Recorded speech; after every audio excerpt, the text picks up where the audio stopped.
and we need to be very prepared for that time in advance. All right, all right. We'll make those corrections. Any other? One tiny piece of grammar from my English teacher in high school, the very last paragraph on page 4, I believe that should be affected rather than effected toward the end of that first line on the last paragraph of this document on page 4. Families who have been affected by this COVID-19 pandemic. All right. There being no further changes or additions or deletions, all those in favor of approving the minutes as corrected, signify by saying aye. Aye. Jason, there you go. Okay. All those opposed? The motion carries. Minutes are approved as corrected. Thank you. Next, approve some bills. Lawrence, you're on.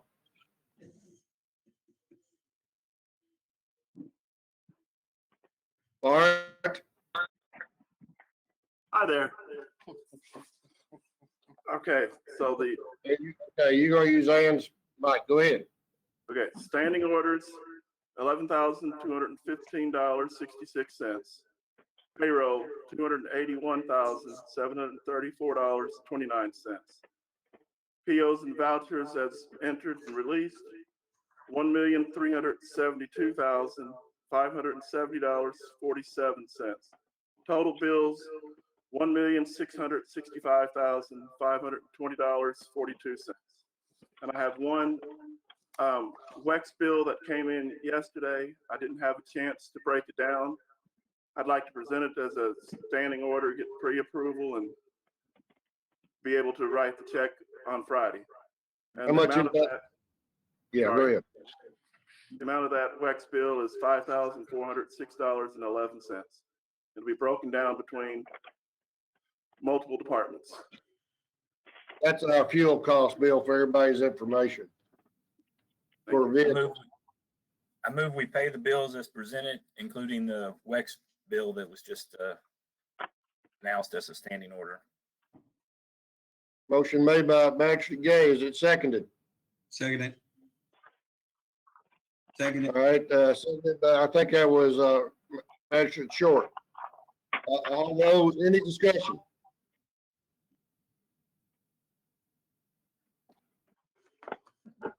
Any discussion? All those in favor of approving the bill signify by saying aye. Aye. Opposed, like sign. And the motion carries. Thank you. All right, Ms. Could we call out if we're missing any magistrates at this point? All right, let's see.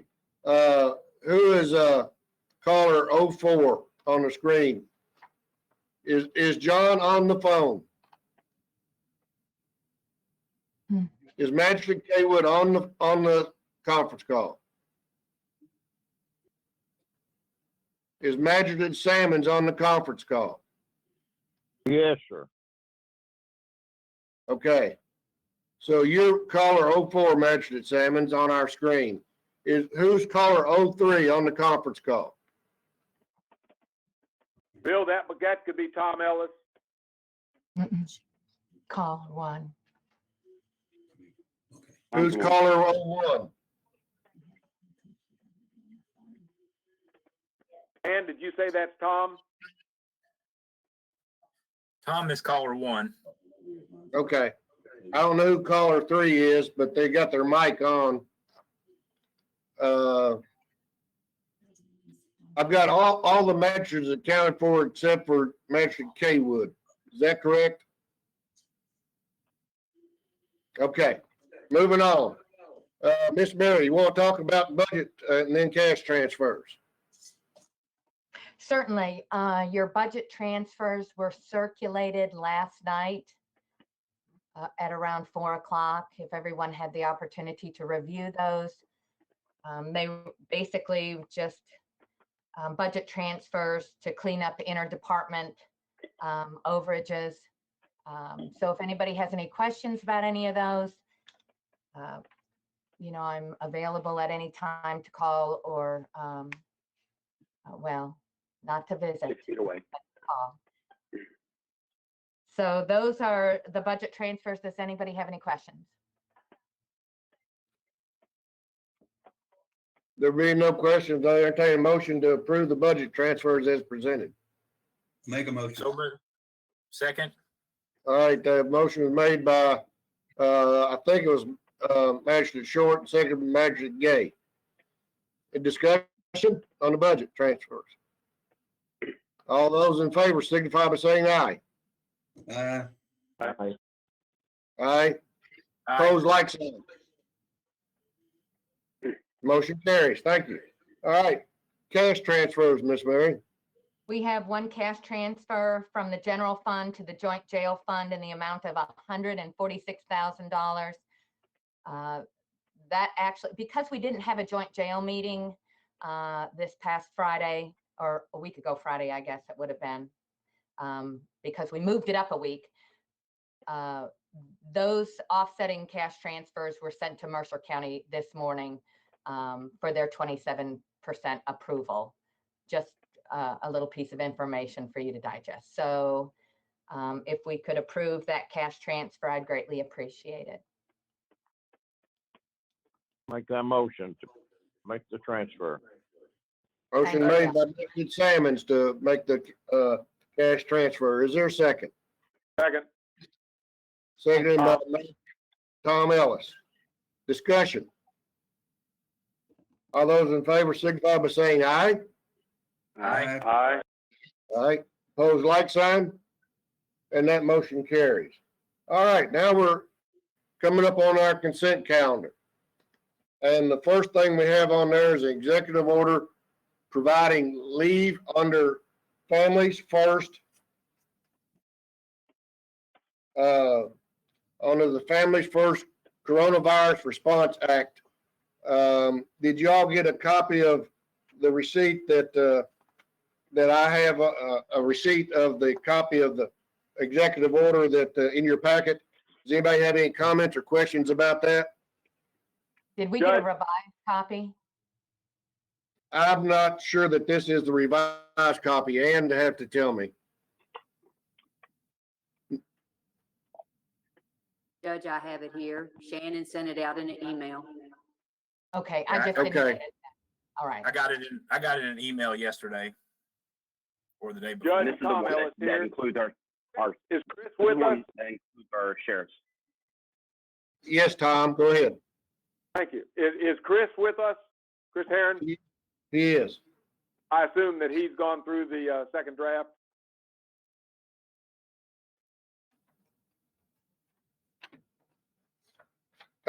No, I don't think Chris has gone through the second draft. He has not. And there's only one change to the initial draft that went out.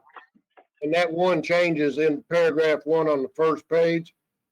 The Boyle County Fiscal Court shall exclude healthcare providers, emergency responders, and corrections officers from taking leave for reason E. That was the change made, if I'm not mistaken, Shannon, in the background there. That's the only change to the executive order. That was the only change. And it excludes them from the child care portion, but lets them be paid for the 2 weeks of sick leave if they're ill. Let them be paid for the 2 weeks of sick leave. Correct. Other than that, there's no other word changes on the executive order. That's correct. Thank you. The county treasurer needs a copy of that if at all possible. Thank you. All right, I just emailed. I'd that like one. to entertain a motion to approve the executive order as read and stated with that one sentence. Excuse me. Judge, Yes, John is trying to call me. This is Tom Ellis. I'll answer it. Hey, John, we're on. We're looking for you. I'm still on hold. They put me on hold and have not heard a thing. Just 1 second. Judge, John has called me to say that somehow from the office there, he's been put on hold and is waiting to come off of hold. That was that wrong. Then hang up. Hang up and dial in again. That was that same number. Tell him to use that second number they gave us, because I dialed the first number and they did me the same thing, and I held on for 2 minutes, and then I happened to think to dial the second number they gave us. That Okay, I'll tell John. Thank you. John, do you have tell him to dial that. two Tell him to numbers? dial that 312 number. 1312. I never had that number. All right, do you have a pencil? I got it. One. Got it down. Okay. But the code is still 886109. No, new code 2. Go offline and do that because Hey, people Tom, go offline and give him that code. 7 mute him, mute him. 1312. Tom, mute yourself. Here, just 1 second. Tom. We're gonna get it handled with John. The last time I looked, we was doing it up here. All right, I'll make that motion, Judge, to approve the executive order providing for leave under the Families First Coronavirus Response Act. John, wait till John gets on.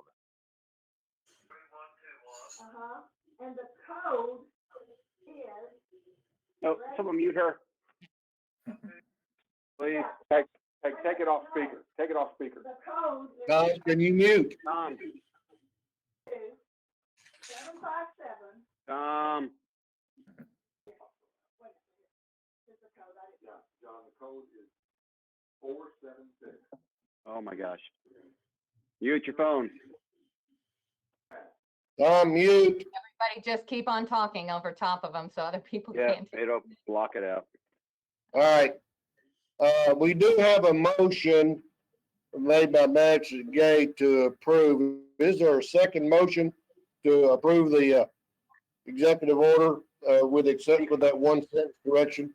I think Phil was asking we wait till John gets online before we make that second. John's dialing in right now.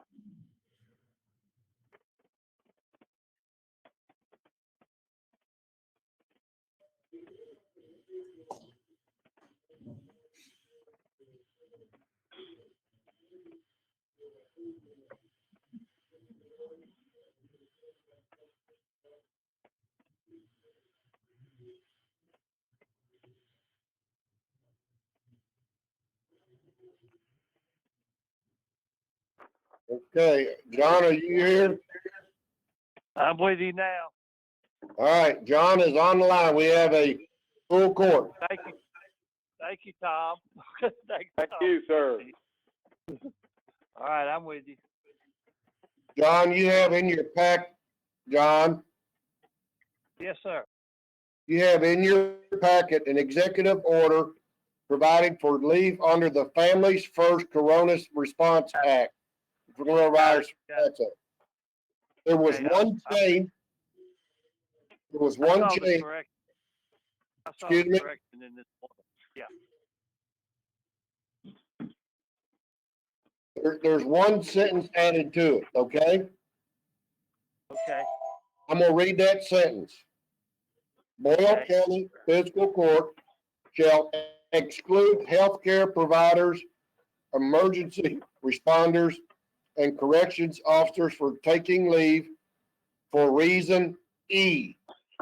E is the child care portion of the law, but it does allow and permit them to take sick leave if they're sick with the coronavirus under the emergency protection, okay? Got That's it. the one change. Got it. Okay. I'm good. Okay, there's a motion made by Magistrate Gay to approve the executive order. I need a Got second. my. That'll be fine. Yeah. Is there, okay, Magistrate, are you seconding that then, Magistrate Gaywood? Yes, I am. Okay, is there any discussion? There being none, all those in favor signify approving the executive order with the sentence change, signify by saying aye. Aye. Aye. Opposed, like sign. And that motion carries. Thank you. All right, next. Request for approval for Perryville Battlefield ABPP grant recipient request court as a pass-through entity. Now, Mary, this is probably right in your court, in your expertise, but on behalf of the American Battlefield Trust, we are requesting the court be the sponsor or pass-through entity for the battlefield land acquisition grant funding a portion of the following project using federal funds from the National Park Service American Battlefield Protection Program, that's the ABPP. Should I read the amounts and everything of the grant? The amount of $278,746.50. The ABPP grant for fee acquisition of 51.45 plus or minus acre parcel known as the Steedman Tract, located in the core and study areas of the Perryville Battlefield, Boyle County, Kentucky. Mary, comments? I do not. We've been doing this now for the last 5-6 years. So this is just another parcel that will be added to the Perryville Battlefield, which will in turn, once acquired by the trust, will then be turned over to the Commonwealth of Kentucky as part of the state park system. Mm-hmm. Judge, for discussion purposes, I make the motion that we approve this. All right. The motion's been made by yes. K Wood was second. Okay, Max and K Wood was seconded. Discussion on the motion to approve us being the pass-through entity on the trust administration for this grant. Judge, just one question, Tom Ellis. Mary, there's no matching fund required from our budget, is there? No. There is not. No. We've done this for several years. It's just, we're just a pass through. We have nothing else to do with it. I'll make that motion. I second that motion if it hadn't been already. All right, motion been made and seconded. Any further discussion? Just to clarify, the only match to this will be my time. There is time invested out of my office for this grant, just to, and certain requirements we have to meet, and I make sure that we're taking care of all of those. Thank you. Hey, Mary, did you get an answer to the question about, is there any funds needed to relocate or deal with the house that's on the property? I made that phone call again. It must be a slow turnaround with people working from home. I can't imagine, if I'm not mistaken, I believe the home is vacated, but I may be incorrect about that. But, Murray, you're exactly right. That home is, I'm about 99% sure it is vacated. Yeah, and that's one of the reasons why I didn't press real hard about it, but I did address that initially and was never given an answer specific to that. But in the meantime, I thought I had heard that it was yesterday, that it had been vacated. So I don't have a great deal of concern about that, but we can always bring it up and talk about it at a later date if in fact that comes into the play. What Magistrate Gay is talking about. We really have nothing to do with it. We're vacated or not. We're just a go-through agency. Well, no, that's not necessarily true, Magistrate Sammons. What happens is that if there is relocation, there's certain requirements that have to be adhered to with regard to federal grants. And even though we're a pass-through, we're the responsible agency. Just because we're passing that money through to another agency doesn't, when we're audited, if things are not complied with, because I gather all that information up and it's in a complete file, and we are subject to federal auditing if in fact we reach a certain threshold. That threshold is now, I think, $700,000. But with all that being said, we have to comply with the federal requirements first, and then that way we know that the pass-through agency is doing what they're supposed to be doing too. So this doesn't alleviate us from any responsibility whatsoever. There's a book about this thick that I have to comply with. Well, if it's gonna really create a problem for us and cost you a lot of time, why would we want to let them work it out themselves without involving us? Well, because I've done this so many times, I know exactly what's supposed to be adhered to. And I remind them that they have to go through clearinghouse with the state of Kentucky, which they don't ever remember to do, but they do the work. I'm just making sure that they're following the rules. Yeah, And no, it I doesn't- think I'm sorry, it's definitely a good program and a good thing to continue to try to acquire these properties. So I just wanted to make sure we had that little piece of the puzzle identified and worked on and make sure it's I agree known with that that's Jamie because we are soon going to be the only in America battlefield of this ilk that will be 100% complete on the total Perryville battlefield. Wouldn't that be cool? Yes.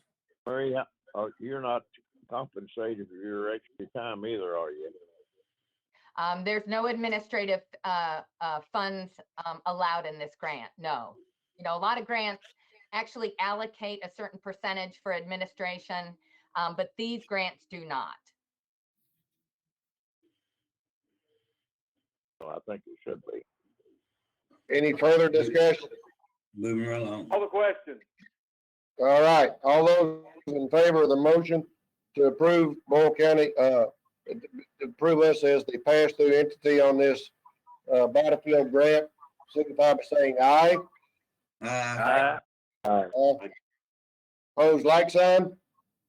And that motion carries. All right, next up, we have Miss Angie Muncy.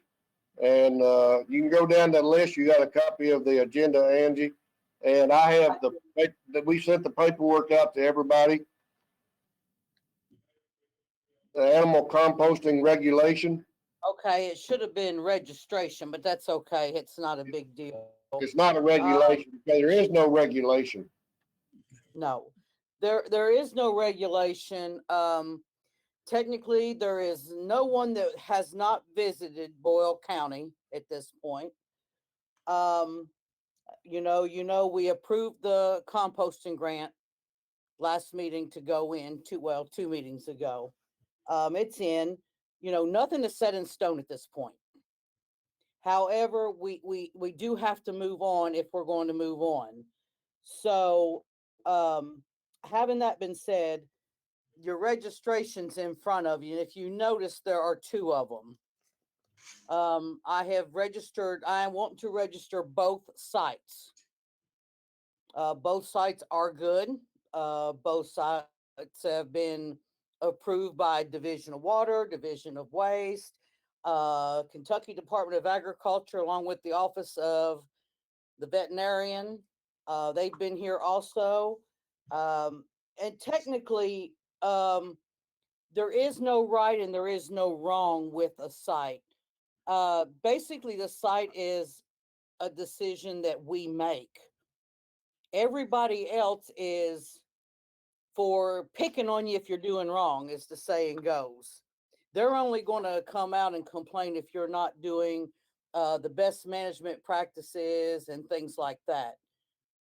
They all, of course, I give you the, I think they call it the PL 166, the thing that Steve Higgins drawed up. And it's like everybody said, they have modeled that, and it's not a perfect thing, but it's ideally, they're just giving you some heads up, some suggestions. But having that been said, that is what the registration is. I'm just going to cover both, Judge, if that's okay at one time. That way, because it's all together. Water quality plan too. Yeah. So we also needed an ag water quality plan. This is a standard plan. You all can, I didn't print it out for you because it's 40 pages. But you can look it up on the internet, all your conservation districts. It's the same for everybody. And basically it gives you you adopt it, and it just gives you the best management practices in that. It just gives you the location of the physical property. Again, both sites are on that. But if you'll type in the Kentucky Agriculture Water Quality Plan, a little workbook will come up. And in that workbook and plan, it gives you all this stuff. And it goes all the way from forestry to crops, to cattle. And I just give you the copy of the BMP practices that is only for the composition. And you'll see that livestock BMP number 15, the dead animal disposal. And of course, we do the ID 166 of the compost of animal mortalities. And I give you that copy again. And I give you the map. But we need to move on. Nothing says this is the sites we are definitely going to use at this point. The judge and I is also talking to another county, which we haven't heard from. But it's just time to move on. I've spent 2 months on this, and there's other problems coming along with this, but not with this per se, but with my job. So we just need to move on one way or the other. Judge Tom Ellis here. Yes, I have yes, Tom. grave concerns with what we have just heard. We have had very significant feedback from one of the people who has visited the Perryville site, who says it cannot, I repeat, it cannot be approved because of so many deficiencies that are actually mentioned in Dr. Higgins' paper. And I just can't imagine not having the entire 52-page document. And in fact, under the ordinance, our administrative code, which we're going to consider later on page 27, under the KRS, and I believe it's 601-1, we should have complete information on things like a water quality plan, which is the essence of some of the grave concerns that we're hearing in Perryville.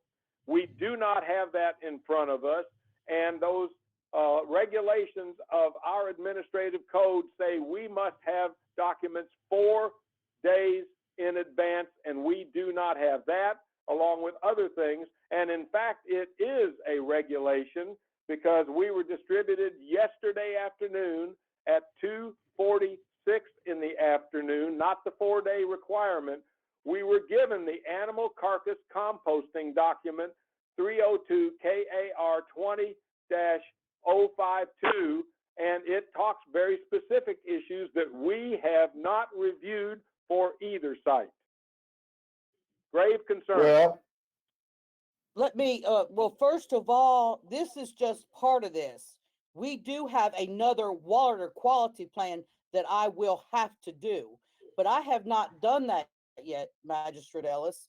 And we are not prepared to I've move. already spent 2 months on this, and if this is not going to move forward, then I'm not going to sit and try to appease everyone trying to do a water quality plan. It's not an appeasement. It is meeting the state regulations and guidelines.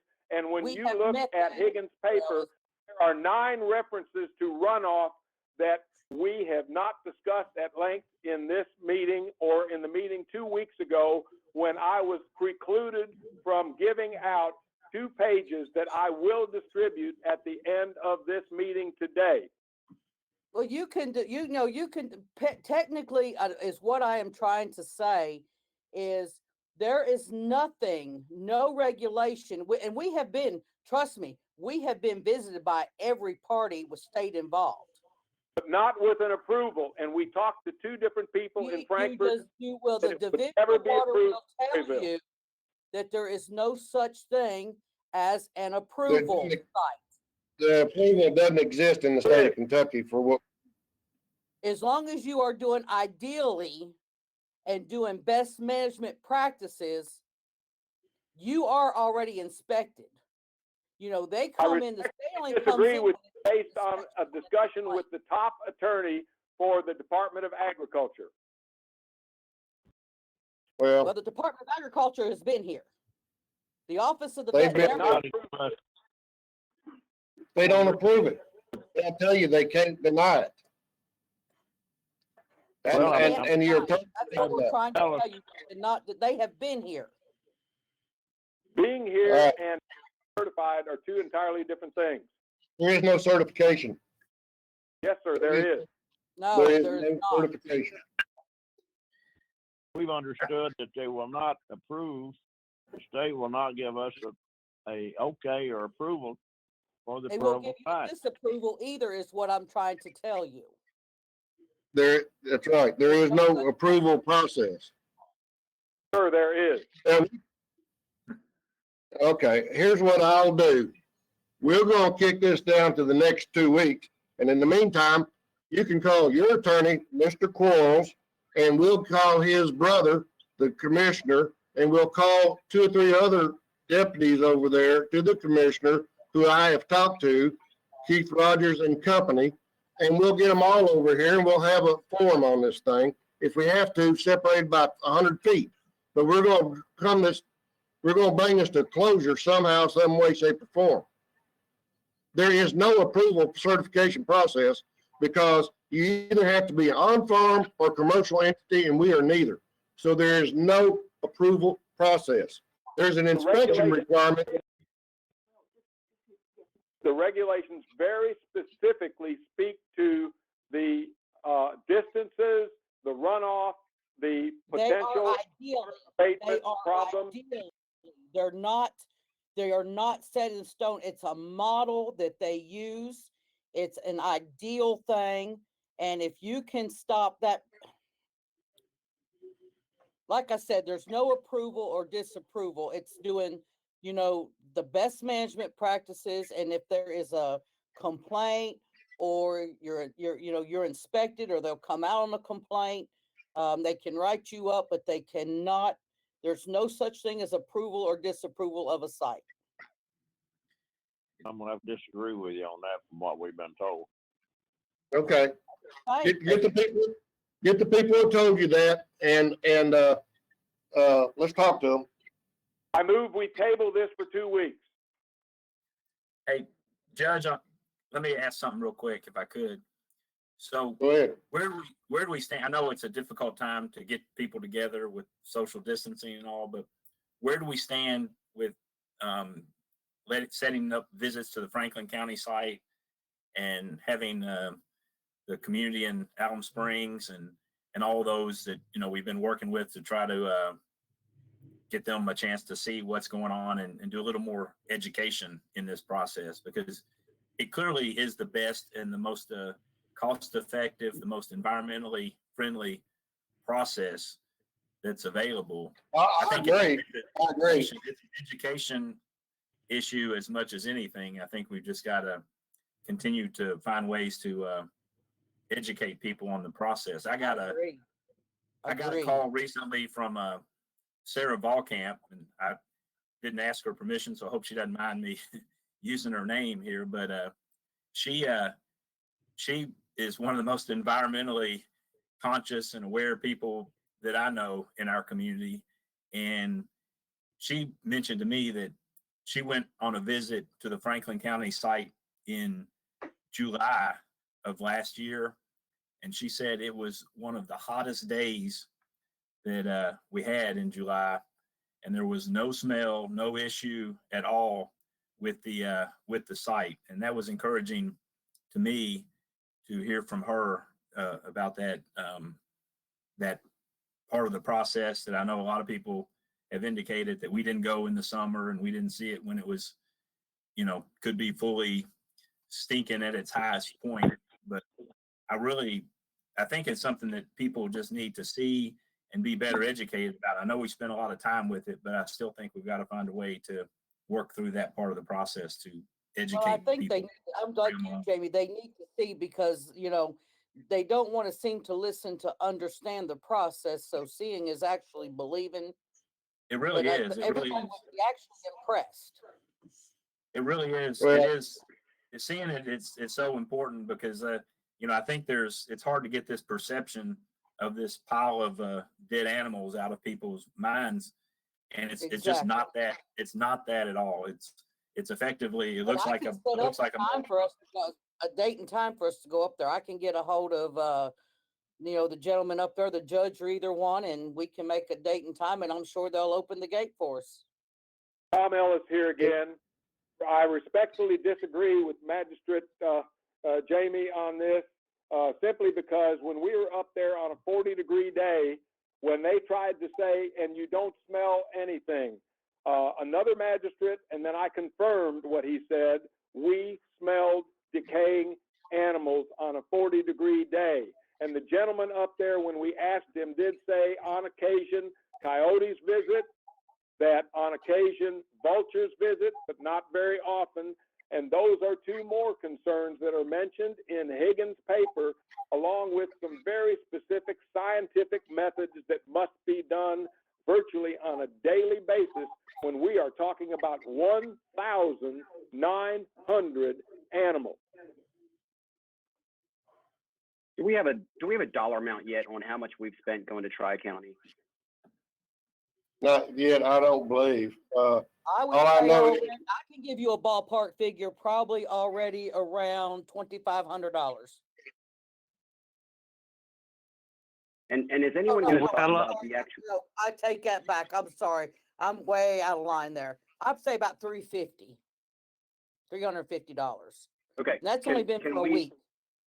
Can we also talk about the environmental issue? Everyone keeps talking about environmental issues. How about the environmental issue of pretty soon we're going to start finding these animals in our rivers and on our embankments, and what then? We've been dealing with this for 6 months, so we need to stop.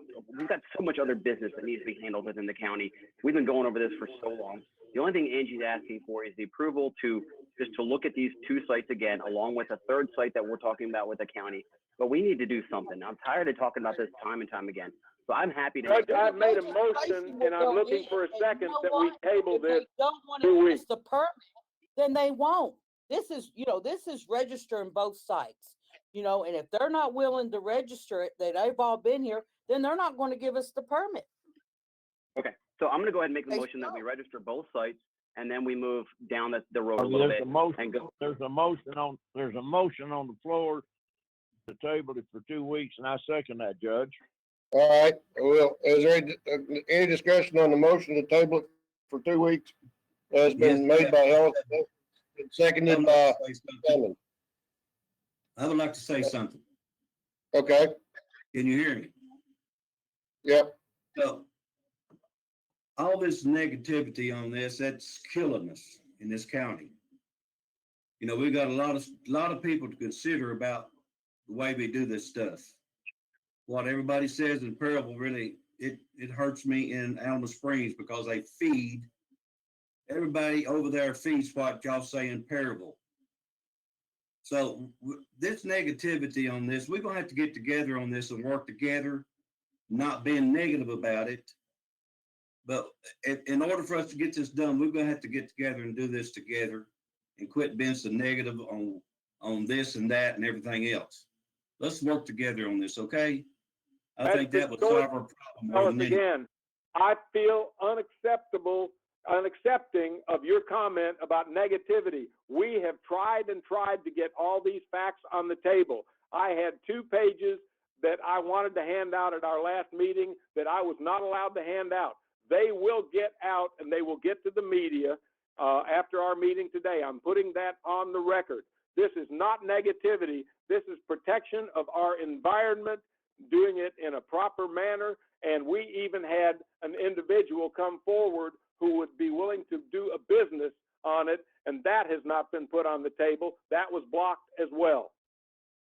Well, Tom, I'm just telling you right now. Director of Solid Waste, I would never, ever put this county in danger of polluting our streams. Never. If I thought this was a bad idea, I would have already jumped up and down on it. So having that been said, the choice is all yours, But I'm like Jason, I'm like you, we got to do something. You know, this has consumed every minute of my day and time. Night, people. It's gotten crazy. Judge, Reason. Yes, sir. Judge Kaywood here. Yes. A lot of conversation, a lot of emotion, and the emotion is driving the train right now. And I don't think we're going to solve it in the next hour. So I call for the question on the tabling the motion. All right. Question's been called. All those in favor of tabling, sending registration in on 2 sites to the state for their approval. That's what we're talking about. To including the water quality plan, which we're talking about for agriculture, signify by saying aye. Aye. Aye. I counted 3. Let's go by name. Haywood, yes. Another? Yes. Salmon. Another? Salmons.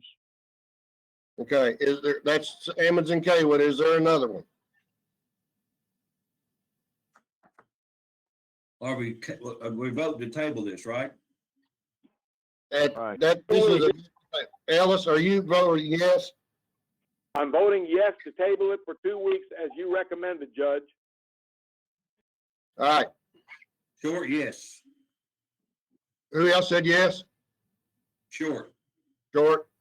That's 4. That is, if that's 4 that I count out of 7. So we will table it for 2 weeks. Thank you, gentlemen. I would like to just explain that I think we need to, my no vote to that is in agreement with Magistrate Cullen that we need to move this down the road with getting the registration done, continue with the water quality, and continue with the education process, as I stated earlier. I'm just hoping that the education will definitely, hopefully, continue to occur during this 2-week period here. We can continue. I'll make a simple statement here, Gay, and I agree with you. The simple statement is, if we in Boyle County, where there is no certification or permitting process from the state or from the federal government, are now allowed to use county-owned property for a legal use, then we are subjecting ourselves to an additional $70,000 a year of taxpayer money to do something other than composting.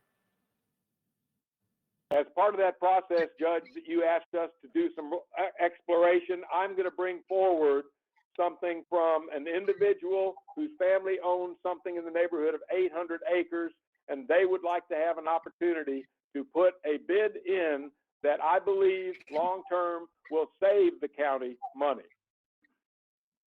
Okay, if it's the same gentleman from the your district that proposed $60 a head, that's $220,000, and composting can do it for under 70 or under.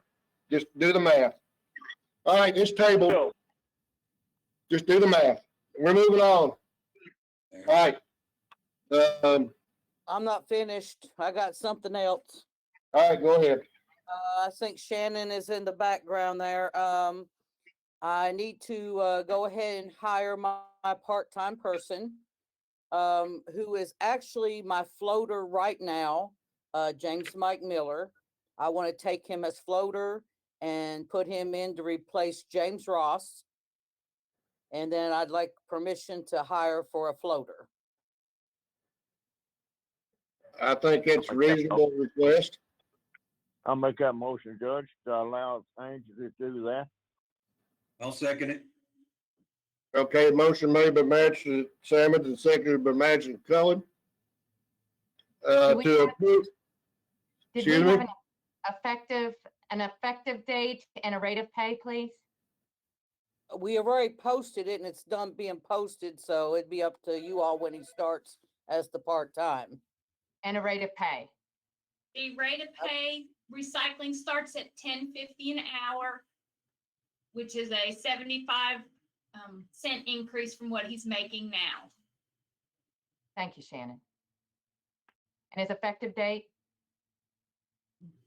It'll have to be 2 weeks because I won't have a floater until I hire one. So that's That a be date okay, Shannon? of, If that's a it's date 2 of weeks, the 21st? The 21st.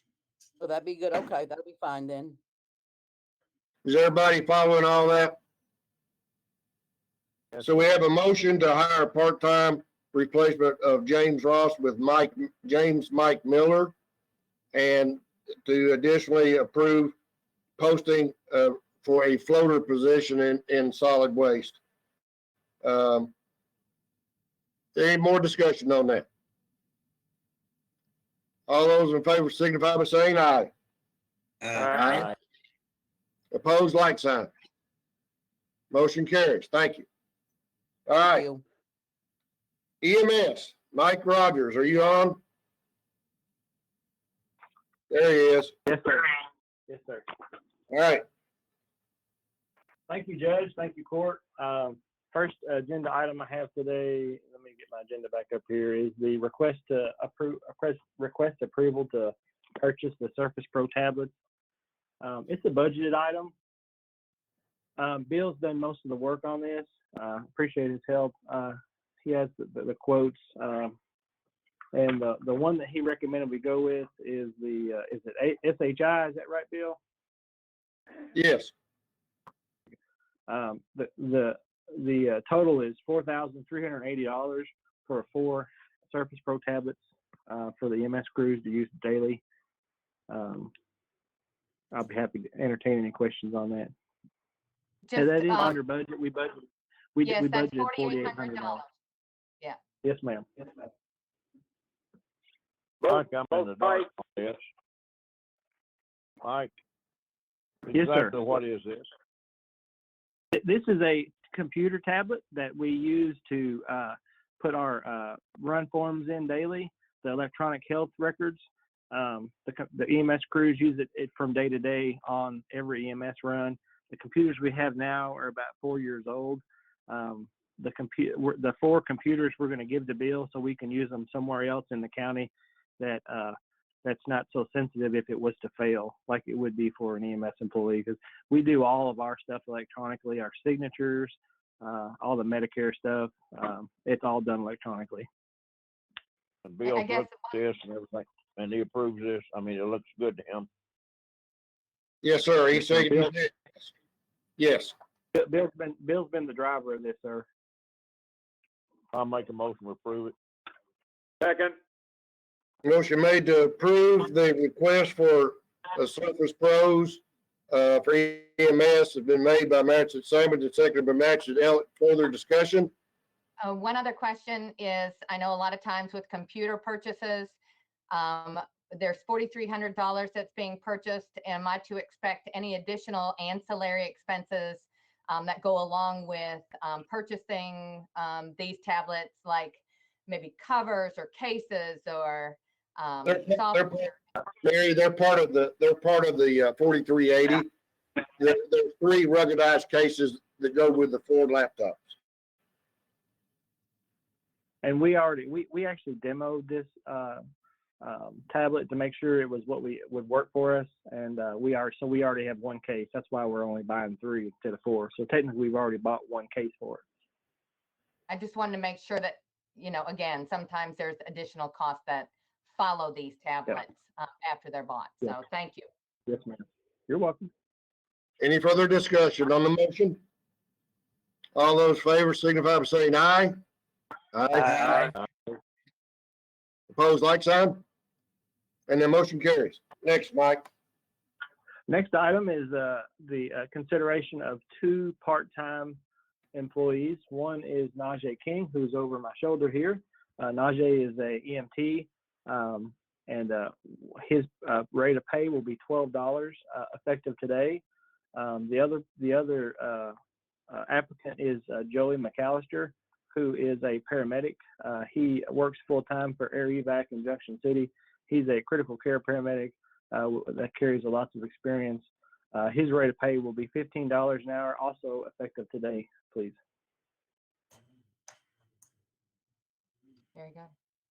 Is there a motion? I'll make make the that motion. Oh, second. Who made the motion? I'm sorry. Haywood. John Kaywood, and was seconded by Magistrate Gay, is that correct? Yeah. All right. Is there any discussion on these two hires? Mike, I'm amazed that you continue to find qualified people to fill those holes that we have from time to time. That's amazing. Yes, sir, Judge. And I like to thank the court through the fiscal court support is the reason we're able to recruit these excellent candidates. I have a question for Mike. Yes, sir. Go Mike, ahead. Did the increase that we gave back several months ago help in bringing these good people in? And Mr. King, you look awfully nice over there sitting. I wish I could see you. I believe so, Magistrate Kaywood. The last two court meetings we've had two really qualified critical care transport providers that's going to not only help with staff and trucks, but is able to do education. So two really good recruits, and again, it's all from the support from the court, and I really thank you for that. Well, I'd like to thank you all for what you're doing, and particularly these times that we're going through. You folks are on the front line and you're in the trenches, and I appreciate all that you all are doing. I'd like Go ahead. I'd like to amen Magistrate Wood. You guys are on the front lines, and we don't take you for granted. We love you, and just be careful, okay? Thank you, sir. I agree. Thank you. I agree. Any further discussion? All those in favor of approving these hires effective today, signify by saying aye. Aye. Opposed, like sign. Motion carries. Thank you. All right, next one, we'll talk about compliance consulting service agreement. Yes, sir. This is an annual agreement that we have with our compliance company. Treasurer Conley and I talked about considering this contract, and we both feel that it's been well worth our money. They offer a lot of experience, and they've really helped us out a lot with building our compliance program through Medicare, and we continue to work with them. Not too long ago, we had our audit, which was really good, which in their words was one of the first. For the first time they did an audit, we were one of the best clients they've ever had. So we're in a lot better shape because of their our contract with them. So we want to go ahead and renew that for another year. What's the cost on the contract under fee schedule C on the second page? I'm sorry. Let me pull it up here, sir. I forgot to do that. $9,500. It's $9,500. Yeah. Okay, thank you. I believe So it's an they- increase of $100 because I think we paid 94 last year. All So I right. think So It was that's I remember 9 something, so I think you're very much correct. I agree. I'd just like to add that compliance in today's world is critical, and this was a good move that was made before, and I'll make, if the motion hadn't been made, I'll make it that we renew it. All right, motion made to renew the compliance contract with EMS made by Magistrate Kaywood. Is there a second? Second. Seconded by Magistrate Sammons. Discussion. And this is for just another a secondary 1-year term, right? Yeah, That's right. what we're. Okay, 1 year. 12 months. All right. All those in favor of approving this continued compliance contract for EMS at $9,500 for 12 months, signify by saying aye. Aye. Aye. Opposed, like sign? Motion carries. Thank you. All right, Mike, that's it for you, I guess. Thank you, Judge. Thank you, Court. Thank you. All right. Be careful. Next, we have, and I'm gonna kind of kick this out to the court. In your packets, we have a request from Wilderness Trail Distillery, requested zoning ordinance amendment. This was discussed in January between the city and EDP and the county and myself and others. We have not had the opportunity to open it up for a general discussion. I've asked Chris Hearn and Steve Hunter to be online here right now. I'm gonna just kick it out to the court, and I don't want to set a new standard of uniqueness by any way, shape, or form. I think we need to stay with our tried and true practices of the past to some degree, but I am open to discussion about a conditional use permit, which still allows the opportunity for group discussions or comment. Steve, Chris, you're on, and any other magistrate wants to talk about it. General, I'd like to make a motion that we decline this Go ahead, Jason. zoning ordinance Go request. ahead, Jason. Yeah. Let's just, I mean, we have planning and zoning for a reason. There's no reason for someone to come in the back door and try and go through fiscal court and try to have us do the job for planning and zoning. So I'm going to say that we're not making any more amendments to planning and zoning.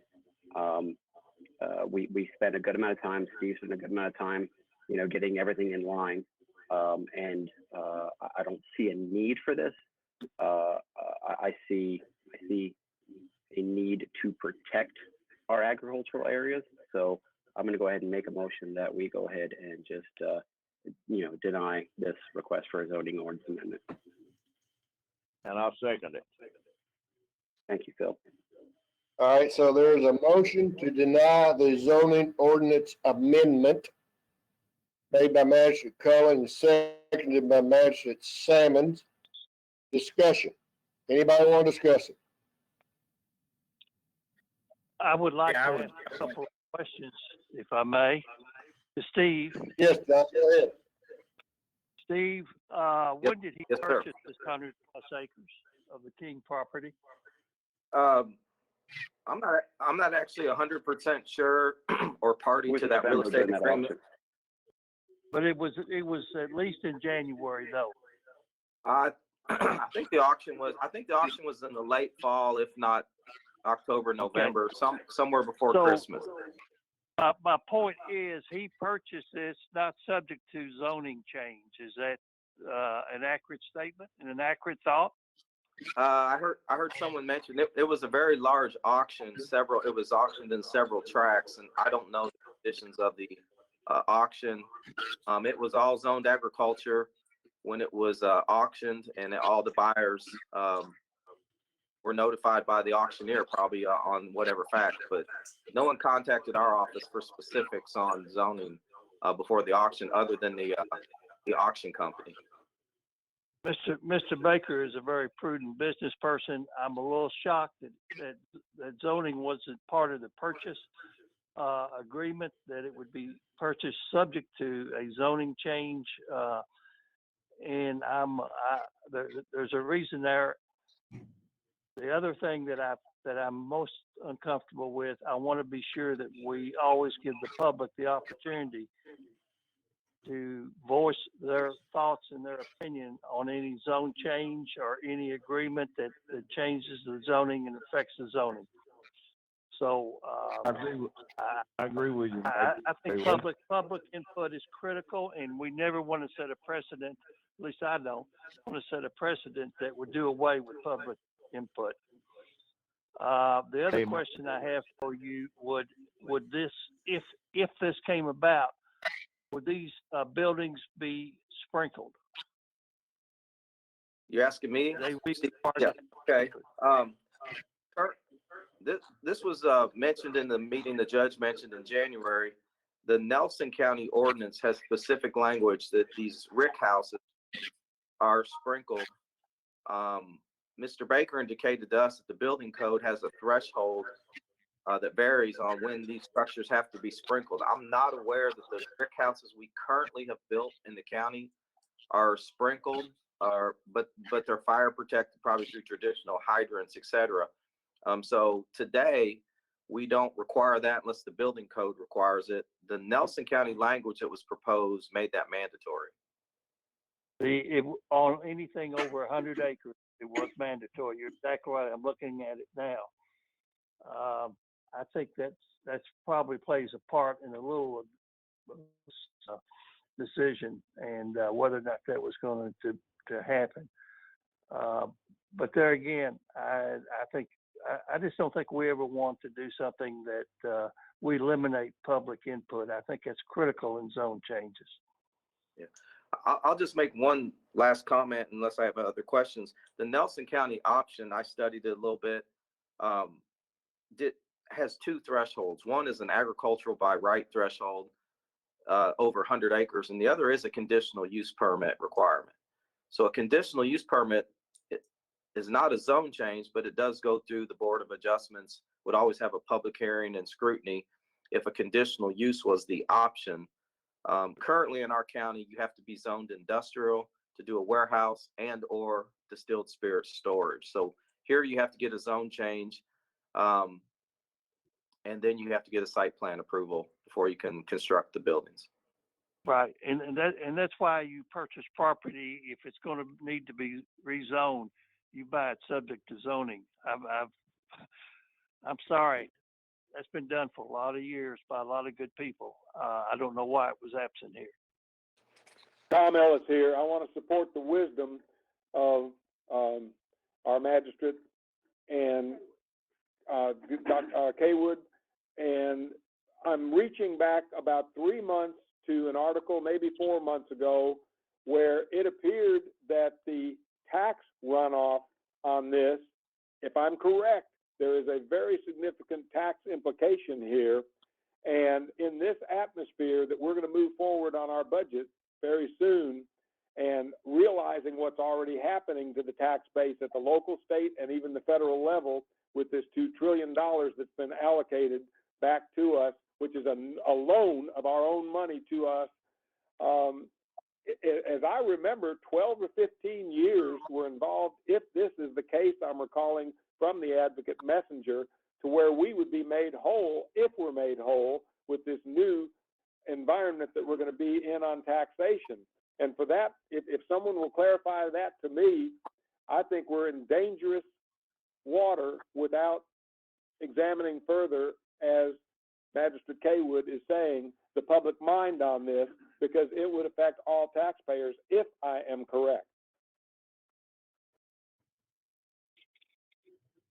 I would like to add that I'm of course, I'm a big fan of the planning and zoning process. I think it's an important part of our, the quality of our community. And so we don't want to take away from that process. That said, though, I'm not opposed to exploring the idea of an amendment under a conditional use permit process. I would not be a fan of a by right amendment, but I could support following a conditional use permit process. And that's something, we may not need to do it right now, but it is something that I think we may want to explore as a possible amendment down the road. It's just like the bed and breakfast process that we've done. At times things rise up and you need to make amendments to your planning and zoning document. And, I don't think we may not need to do it right now, but I do think as we move forward with the distillery process and distillery business, as that continues to grow in our community, we may want to look at the conditional use permit process as an amendment into our planning and zoning ordinance. But I still agree that you have to allow for public input, and it has to be it's an important part of the process, and that step does still allow for the input into the process.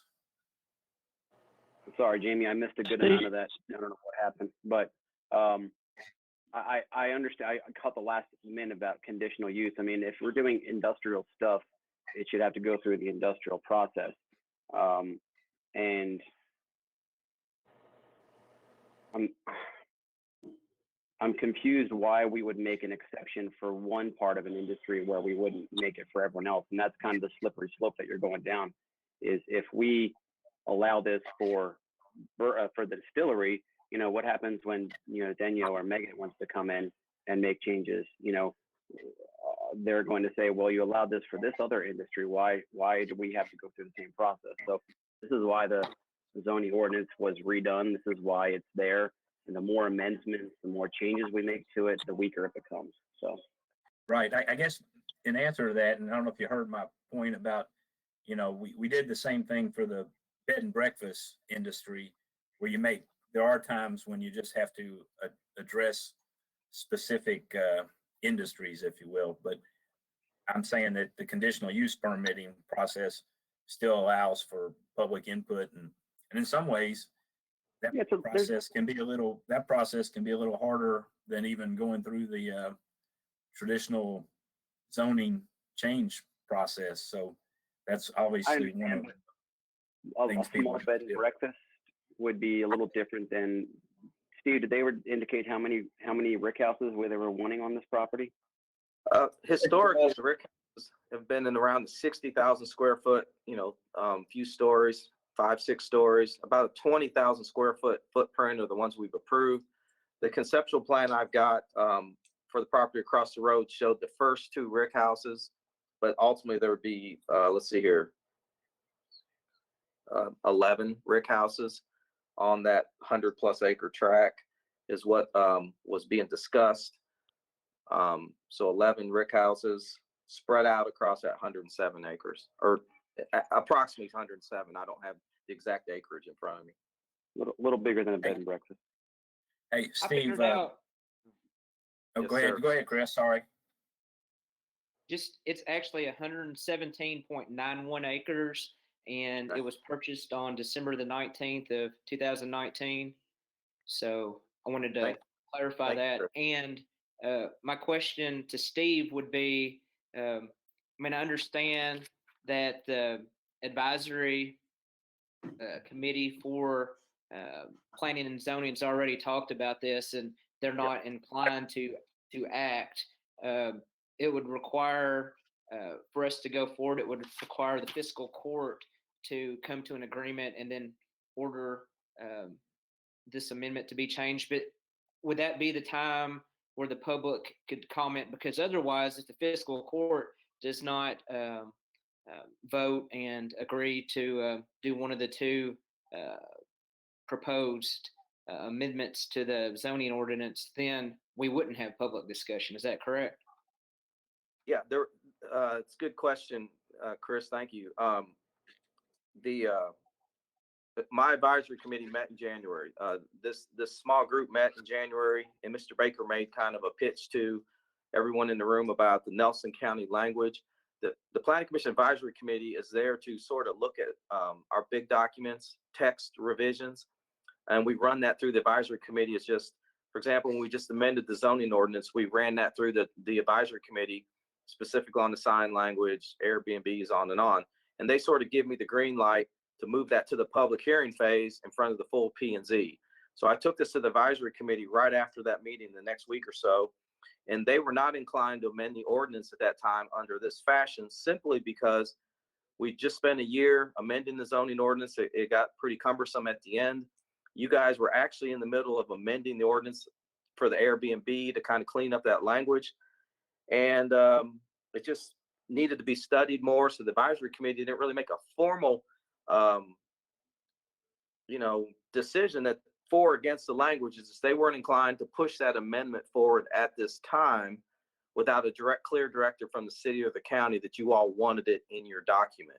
And Chris, you are correct that if we moved it to just the public hearing phase, there would be public input on the text amendment as proposed.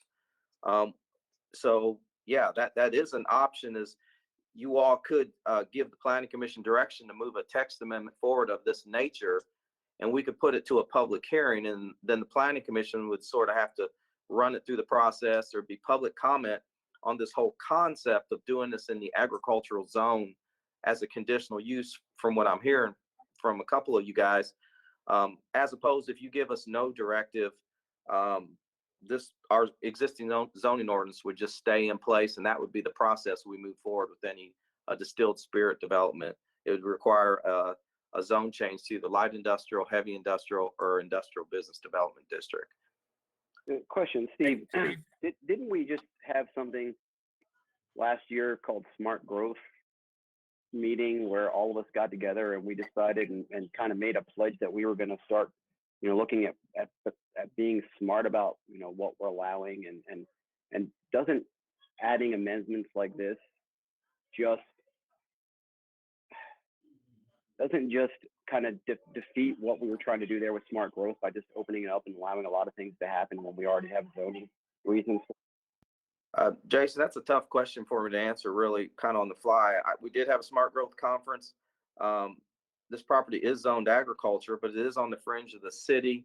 The site plan I see spreads out 11 buildings over 117 acres. So again, I think people, not me, I'm not going to say specifically what I think because I haven't studied the Nelson County language or the impact, but I could see arguments on both sides that putting 11 buildings on 117 acres may or may not be the best use of a particular agricultural tract. And I could see folks arguing the smart growth side of that on both sides, because these are kind of spread out on that property. But then what is the best and highest use of that property? That's more a question for an appraiser, I guess. But I don't know if this is pro or con smart growth until we really studied it and got a detailed site plan on it. I would just add to that. My question goes back to, if we're looking actually at doing smart growth, why would we make it easier to just disseminate agricultural land instead of going through the process and it's my understanding that we've not really had any problems with saying no to wilderness so far. So I don't understand the reason why we would just kind of go through this. And my next question is easements on this.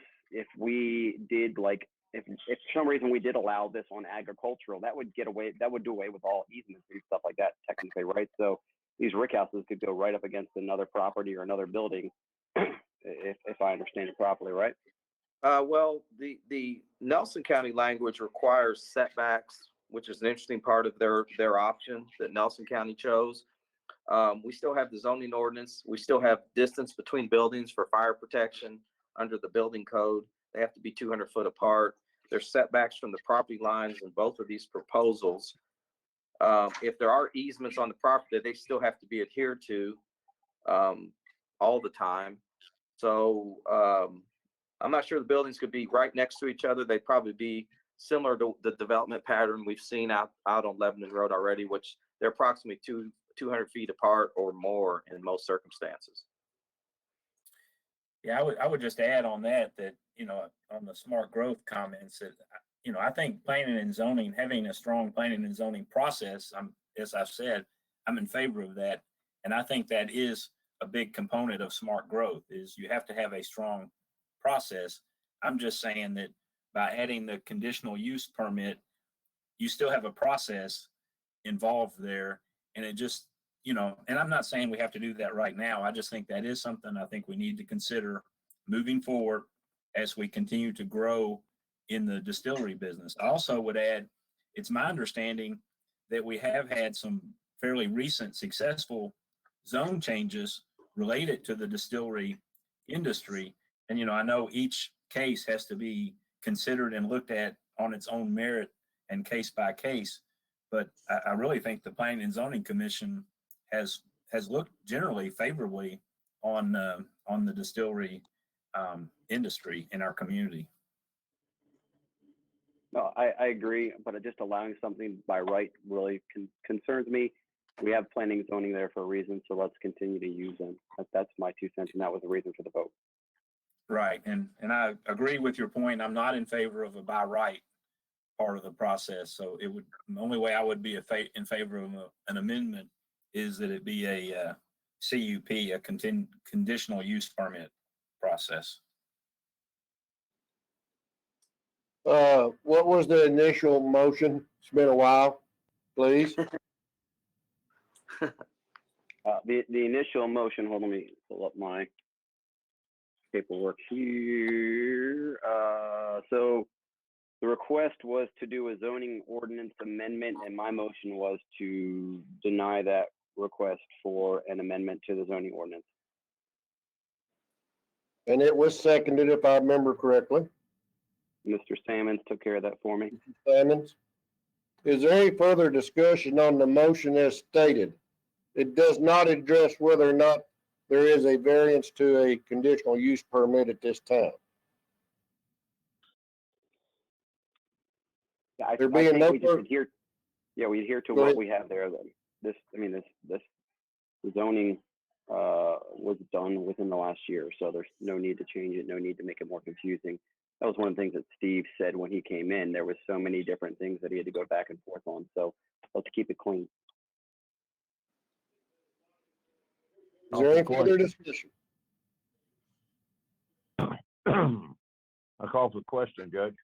All right, all those in favor of the motion as stated, signify by saying aye. Aye. Opposed, like sign. And motion carries. Back at you, I guess, Steve. What's that, Judge? I guess it's back at you.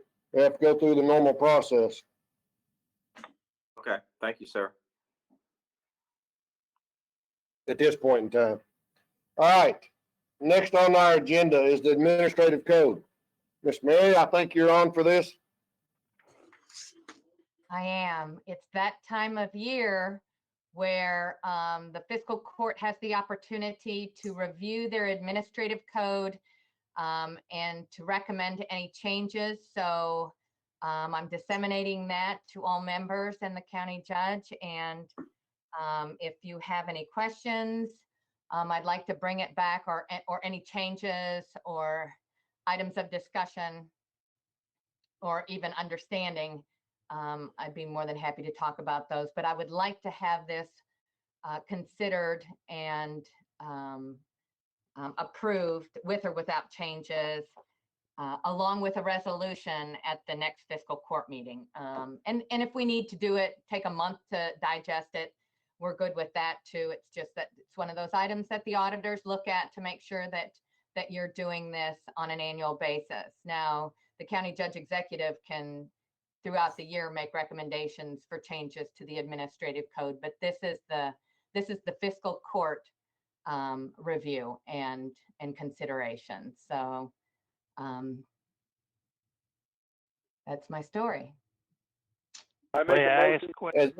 we Go move ahead. forward with Mary's recommendation that we review this and consider it for adoption of any changes 2 weeks from this meeting. And I think that gives us ample time to give a comprehensive review. It's a long and very arduous document, but we need to be considering that we're going to be in the budget process and covered up with other issues.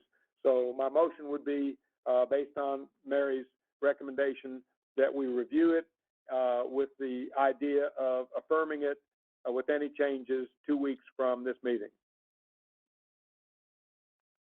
Is there a I'll second second to the that. motion?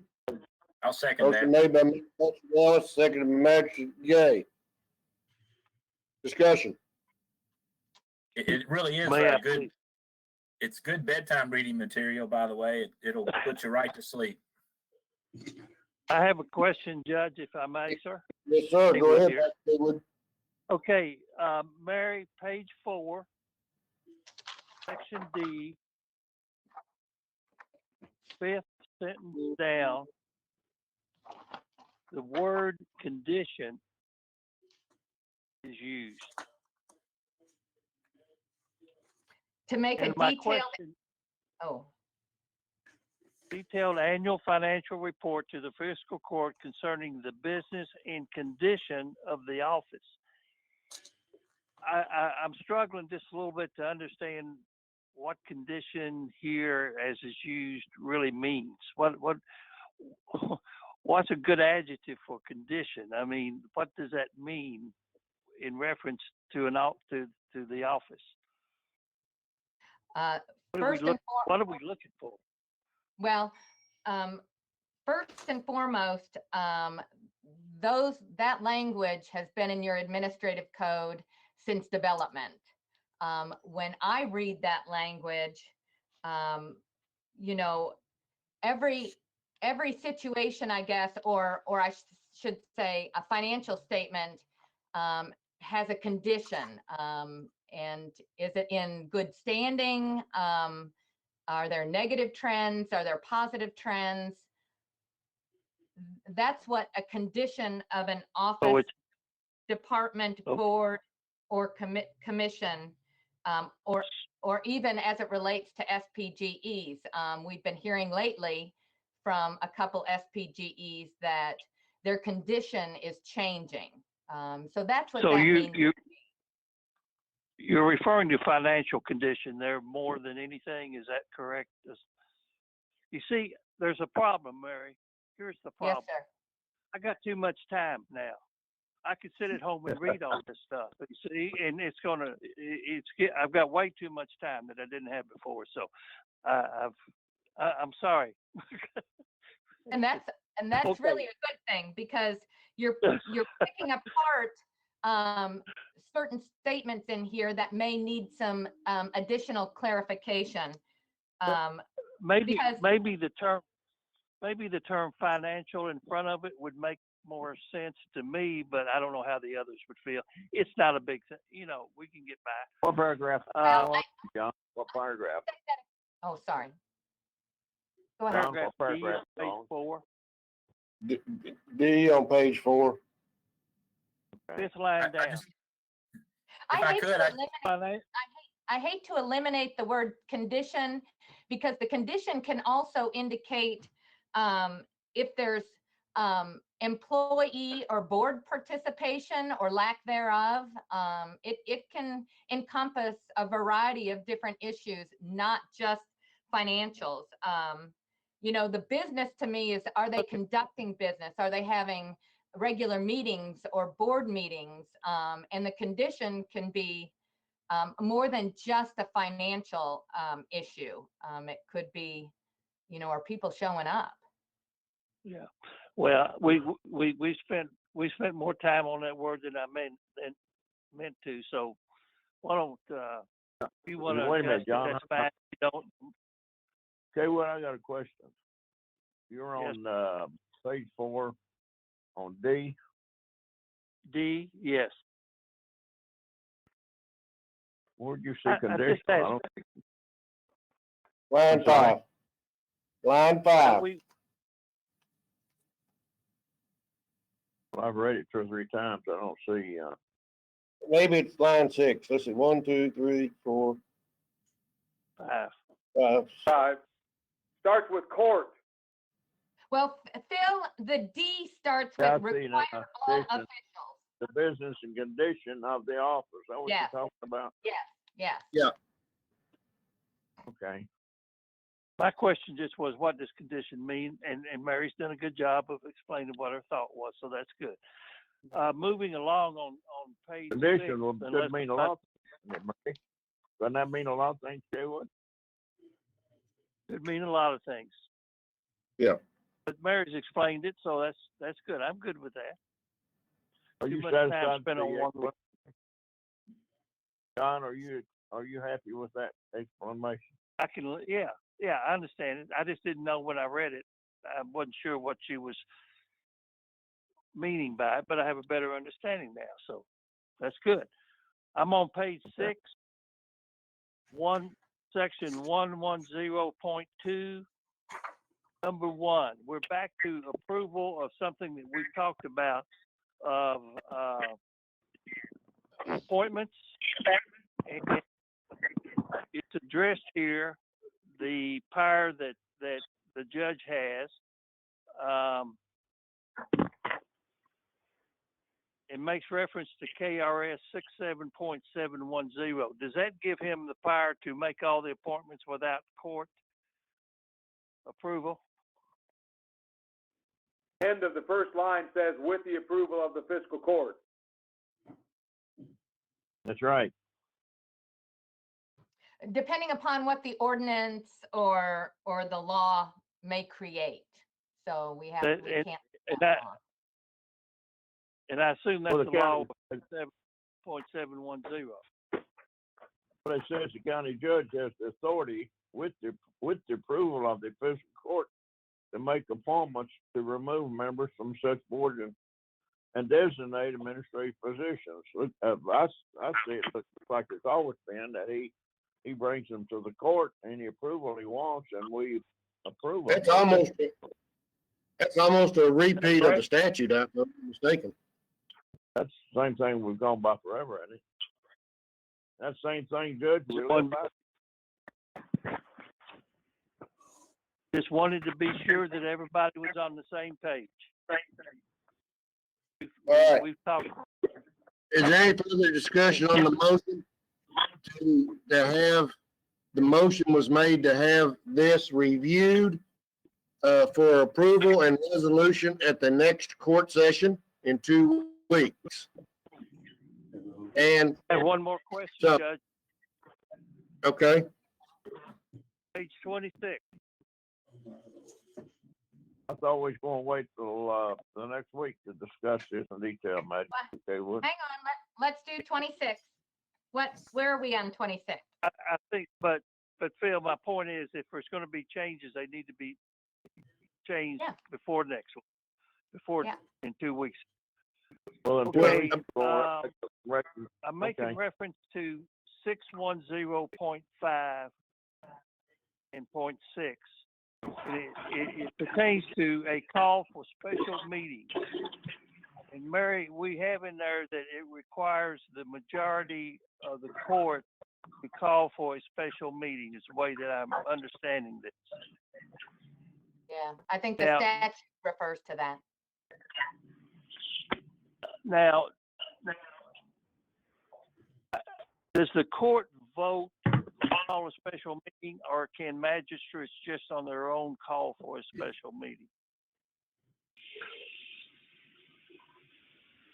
Do you want what I understand for it to, or do you want the county attorney to chime in on this? But, I'm you know. well, anybody, I'd like to hear the county attorney's explanation of that. Are you asking who can call the special meeting if the judge doesn't want to have one? yes, what's the process to call a special meeting? How many magistrates call a special meeting? Well, it looks like in 610.6, it says the judge, executive, or majority of the fiscal court may call a special meeting by delivering notice personally or by mail. So, I mean, I think if you had a majority of the fiscal court deliver notice that a special meeting exists, then that's how one would be called. Okay, Well, do they take an I think actual vote? Do they take an actual vote on that? Or do they, can four just come together and call for a special meeting? Only be the I majority of understand the that the court. court can come together and call a special meeting. That's how I interpreted Okay. this. Yeah. In light, and this is what brought it to my attention. In light of the makeup of the court, this court, you look around the room, and in light of a comment over there of 18 that said, well, we're 4-3 now, something to that effect. It makes a lot of sense to me that we don't need a majority to have to call a special meeting, that may be fewer than a majority be allowed to call for a special meeting, and that we put a number there, two magistrates, 3 magistrates. I think it's a little different court now than it was when before the previous court. I just want to be sure everybody's aware of this. That's why I brought it up. I think that this is a statute thing, and I agree. I don't think this is something that we get to decide. It's just in the administrative code because it's statute. Right. I Is it a agree. statute, Mary, or is it an Yeah, agreement amongst us? No, I think it runs concurrent with statute. Okay. Tom You Ellis answered my here. I think there's an awkward circumstance here. Let's just say that 4 of us, the way it's written now, were to get together at the Rooster and decide that we want to spend money to move the airport to the other side of the county. We have actually broken the statute that says we cannot meet outside of a general meeting. That's No, not I what think you're talking about, Tom. I don't think that that's what that's saying. I'm thinking that if you have a magistrate who wants to meet about something, can ask 2 or 3 other magistrates if they'd like to meet on a topic by one-on-one phone calls. And if so, then a message, then there is a notice that's delivered personally by maybe somebody who is, okay, if we're going to have this meeting, then Phil, would you submit a request for a special meeting to each individual, either by mail or personally, and saying, and then as always, we have to let the newspaper know, which I have a little problem with that now that the newspaper now is going to possibly twice a week. We need to figure out the statutes. A lot of your statutes call for a publication that publicizes a daily newspaper. So some of the things that I have to comply with talk about a newspaper of daily publication. So I'm a little concerned about that budget line item, but that's not I know, 'cause- pertaining to the administrative code. So Yeah, on that note, real quick, Mary, that one we'll have to publish in the Lexington Herald. I know. Do you know how expensive that is? Yeah. Anyway. Mary, doesn't This have to go back to the judge, executive? Any Excuse kind of me? meeting? Doesn't this have to go back to the judge? The meeting for a fiscal court meeting? No. I'm talking about if you get badgers together, you want to call a meeting, they still got to rate back to the judge. Well, no, the judge would be Voting. notified. The judge would be notified along with the other fiscal court members that they have called a special called meeting, and the judge would be invited. As it The reads magistrate- now, it takes 4 people to do it. And my question is, should that number be 4 or should it be less? No, I think it's a majority. I think yeah. Now, that's 4 on our court. Well, it could be 5 Well, and it could be all of them. That comment was made some time ago, and it kind of bothered Kaywood, and I know, and it bothered me too.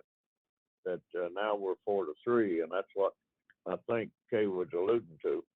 And I agree with him. I don't think it should be maybe the majority. I think that anyone should be able to call a special meeting if he gets the votes. Well, again, Somewhere I there's disagree. a number. I disagree with us being a 4-3 court. I don't think that's the case at all. I think we're a 1 court, and I think that it's statutory language that we're involved with here. So I don't think we can change this without changing having the legislators change it. Right. Well, I was now trying to that's all find bad. statute, and I think KRS 67.078 talks about quorum and emergency acts and other things like that. So I think that it can't be any less than a quorum. Okay, that answers the question then. I just wanted to, we're blessed that we get along. There's other courts, as we know and hear of when we go to conferences, that don't. And this probably comes very, very much into play. But this is our rule book to live by for a year. I just think we need to be sure that we're okay with and understand all the phases of it. But we're blessed with the court that we have today. Well, I think that's the motion. The motion that's on the floor is that we review it and send any comments and get back and discuss it in more detail at the next meeting. We've had Well, I think discussion for. the motion is to vote to accept by resolution the administrative code at the next scheduled court meeting, if I understand it correctly. And That's right. I would ask that if there are any recommended language changes too that are outside of statute, that we can strongly consider sending those to my office, to Ann or Mary. Let's say Ann, before the next court session, scheduled court session. Okay? Good suggestion. I'm fine. I appreciate we having this discussion now because all of us can hear and talk to each other now. If we send them to you, Judge, we really don't get to talk among ourselves. So I appreciate this moment. Thank you. Well, I know, but we have to have a collection point somewhere for recommended changes. Is that not true? Well, I just had some questions. I wanted to be sure that everybody understood. So. And I guess my point is, I think what I understand the judge saying, correct me, Judge, if I'm wrong, we need to read this in the next 2 weeks, and if we see any changes, we write them down, bring them to Ann, and therefore she brings them to you, and we discuss them and approve or disapprove them at the next court meeting. Am I correct? That's the way I see it. yeah, and I guess I understood Mary to say that I think that's the correct approach, Magistrate Sammons. But then I don't think we have to, approve it at the next meeting. We've got some time. It just has to be annually reviewed. If we have more concerns and more feedback needs to be provided, then we can push it another 2 weeks. But I think it's right. But she'd like to have review it it. done as soon as possible. Sure. The more changes you make, the longer it's going to take to get it done. Right, and Mary'd like to get this done as soon as possible, and I know she got a lot to do, so I think we ought to approve it in the next 2 weeks. All right. Well, the motion before us is to look at considering approval and resolution 2 weeks from today, court session. Any further discussion? The only other comment I'd like to make is that I'm very familiar with this document. To a certain extent, I've authored quite a bit of this document.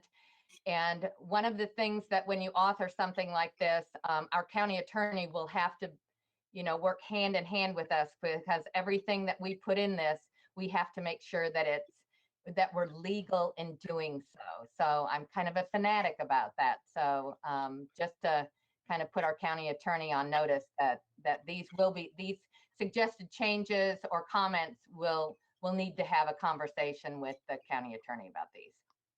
Thank you. May I add, Mary works very hard on this and does a great job of it. And sometimes we don't read things as close as maybe we should, and I'm guilty of that. This becomes our rule book going forward. This is a very important document, and I appreciate all the hard work and focus that Mary puts on this. So if anything, I think I've created the message that please read. Yeah. Please read and think about it and study it. Thank you, Mary. Thank you. Mary, I want to amen to what John said. And John and Judge, I don't want to take up much time, but only thing I do want to agree with, I agree with Magistrate Cable 100%. He and I both been around a long time, and I think he and I both are pleased that we have a court that and a judge that we all get along with. It's seen and noted that our conferences, the way we stick together, and if we have questions or anything discussion, we discuss them in a business-like manner, and we don't get upset about it. And we consider all of them, or I do, all of us friends, and this court is a great court, and it's like Kaywood said, it's different from a lot of courts because we all do get along. We have a good judge, and we have a good. I don't know what in the world we're going to do when Mary does leave, because she's been a godsend to us. And Mary, thank you so much. And Judge, I'll quit taking up so much time. I apologize. All right, Can I- good work. Good Can work, I make Phil. one more comment? I just want to say that this document is not only a document that the fiscal court reviews annually and then it sits on a shelf. Whenever we have a new employee that is like EMS Director Rogers, as well as Miss Angela Muncy, when we bring in people, this document is given to them so they clearly understand. Doesn't it, Bill?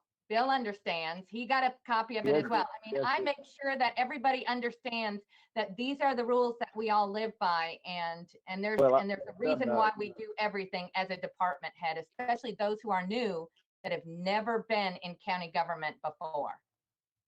And a new employee required to read this? Not a new employee, all new department heads or people of that have the ability to procure, the ability to, they need to understand that they have inventory requirements. There's a lot of things that the departments have to do that are implemented and directed by the fiscal court in this document. So this doesn't just sit with the fiscal court and get put on a shelf. Your department heads need to know that if they buy something for $1,000, they have to get quotes. If they need to do something for $3,000, before they do it, they have to bring it to the fiscal court. Annually, there is an inventory, an actual inventory done. What is required of reporting, financial reporting for the jail? What is required financially for the road department? So there's a whole host of things that your department heads have to comply with, as well as you as a fiscal court administering those departments. That's all I have to say about that. Thank you. All those in favor of approving the motion to,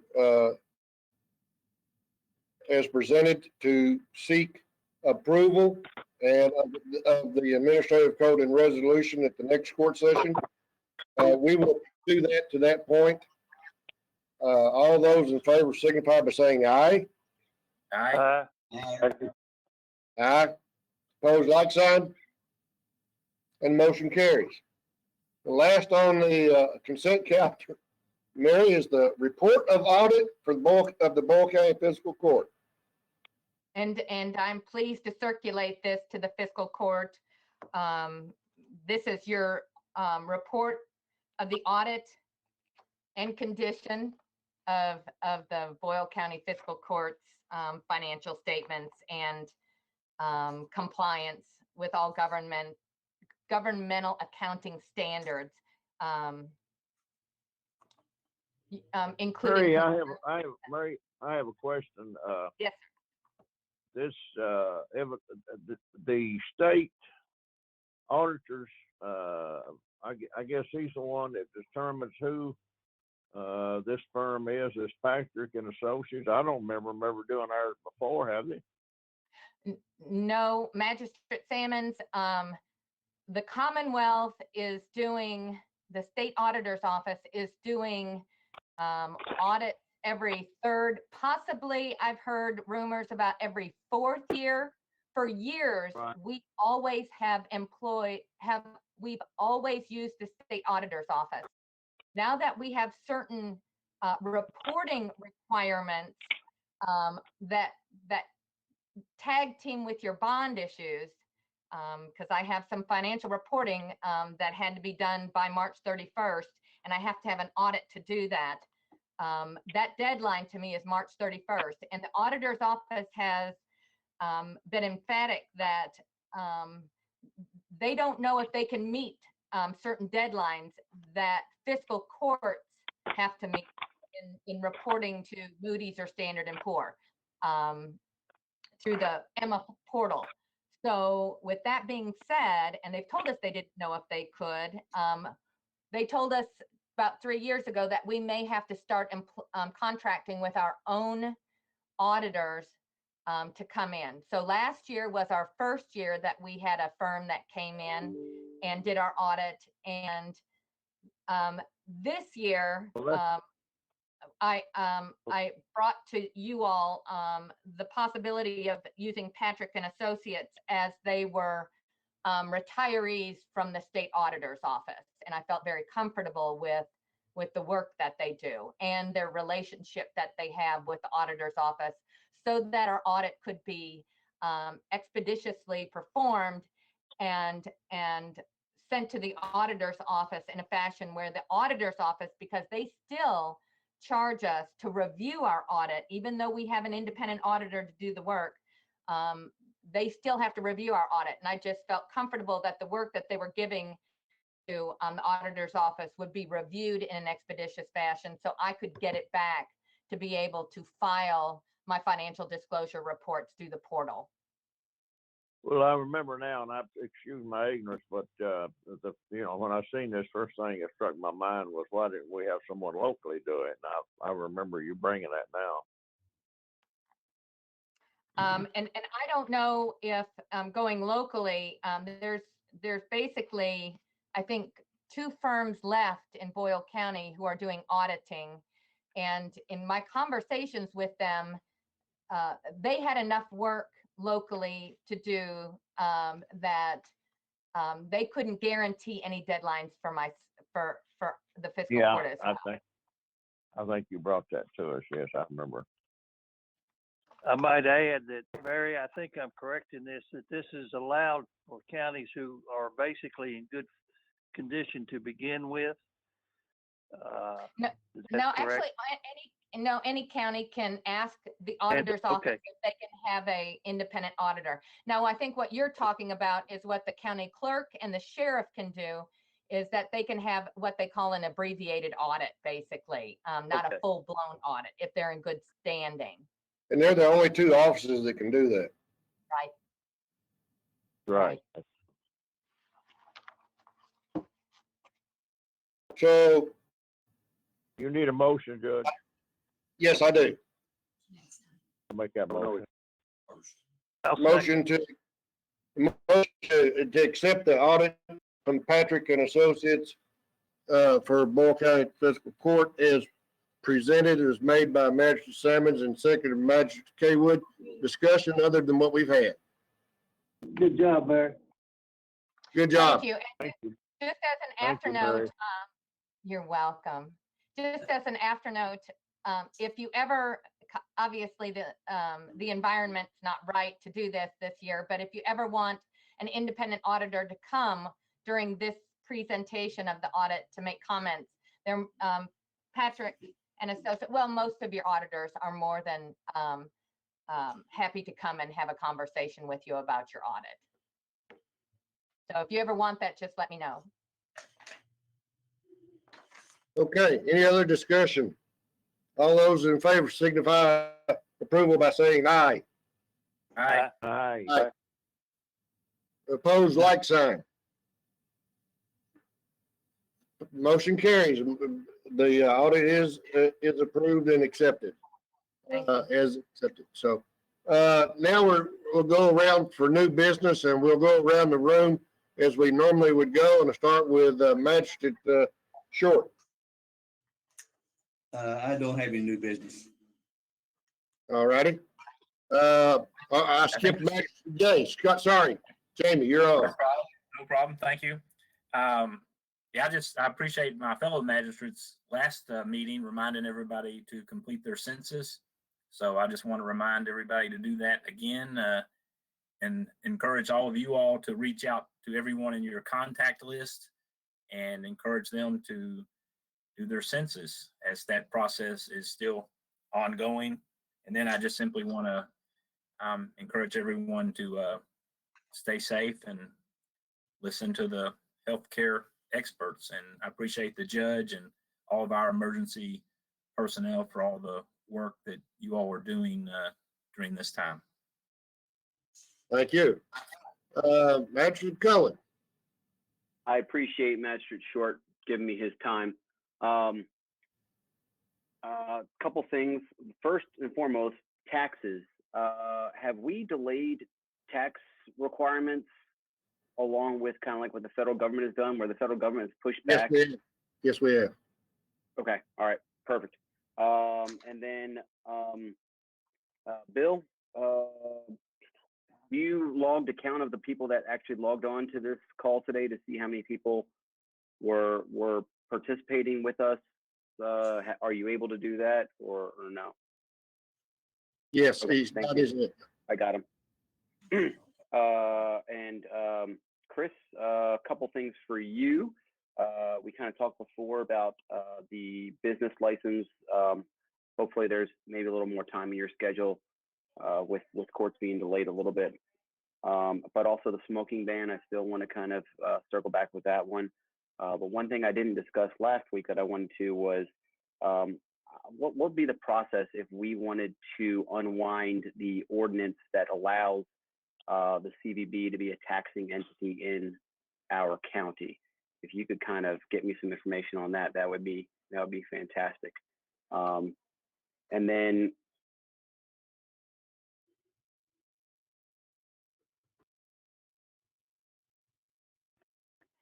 Hello?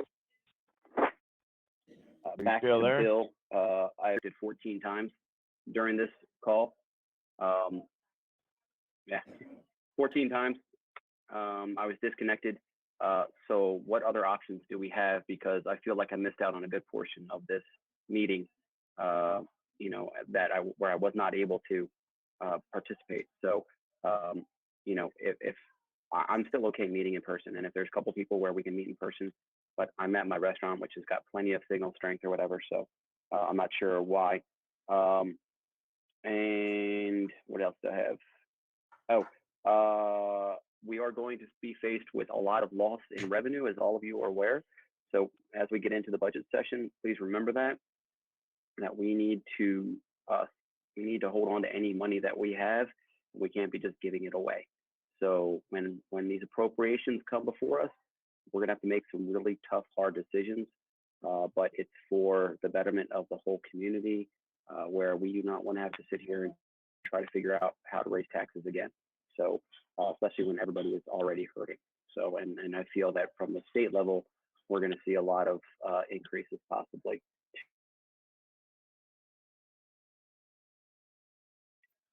to capture a lot of the shortfalls. Is that it, Jason? Okay. Magistrate Kaywood, you're next. Well, I've taken a lot of time already of this meeting. I apologize, but I wanted to make some thoughts that I thought we need to talk about. We're going to live in a different world when we come out of this. So I'll piggyback a little bit what Jason says. Things are going to be different. We're going to take a hit. Everybody's going to take a hit. So be prepared. The other thing I'd like to say, Bill, you've expanded my IT world. I appreciate your help and patience and putting up with me on getting set up to do this today. I've learned some things that I appreciate, and I guess we may have to use it again. I don't know, but thank you for your patience. That's it. Thank you, Judge. All righty. All right, Tom? Yes, sir. First thing I'd like to mention is agreement with Magistrate Gay that the governor announced yesterday that we're at the 50% point on the census. That sounds like good news, but we've got a lot to go, and everybody contact your neighbors, friends. It's a simple process, probably doesn't take 15 minutes if you do it by computer.